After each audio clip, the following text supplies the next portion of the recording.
หน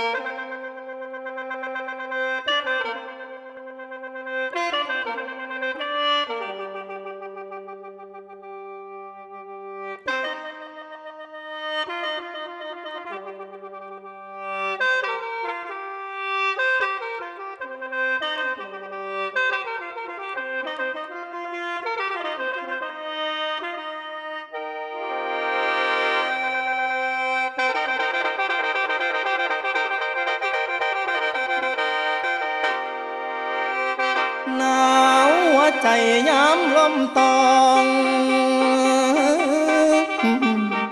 หัวลมซาเดือน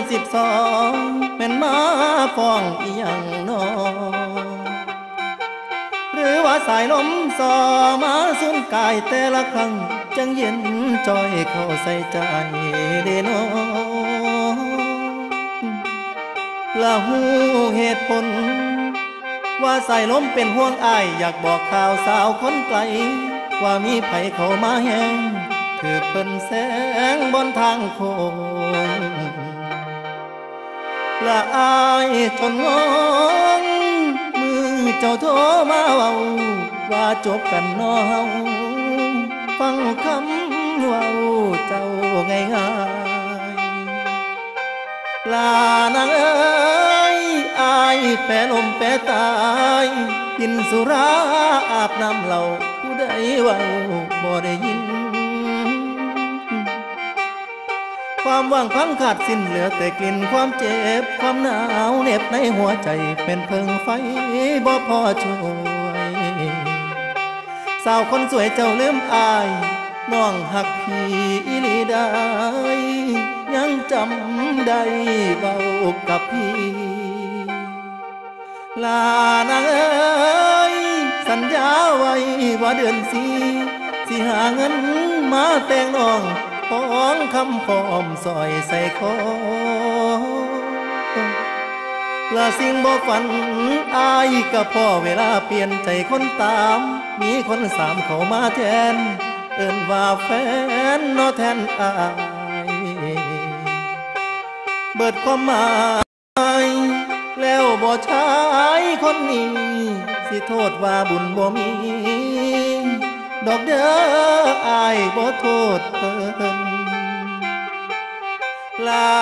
นางเอ้ยเจ้าผู้แก้มเปิ้นเวินโตอยู่ใกล้ใจห่างพร้อมอายยอมแพ้ให้แก่เขาเด้อ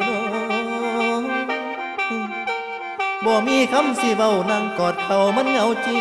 คือคนเบิดความคิดได้นั่งซึมอยู่คือบา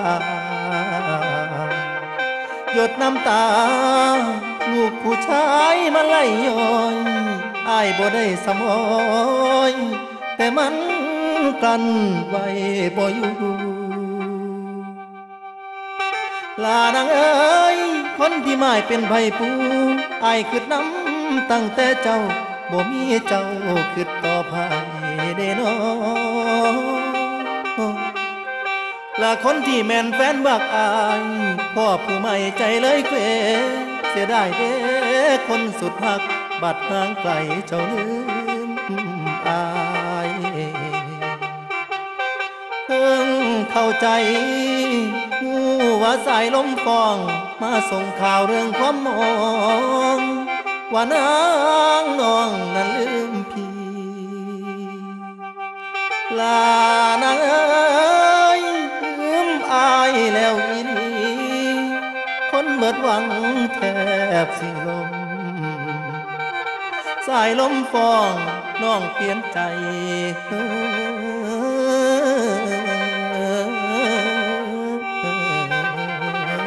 เด้น้อ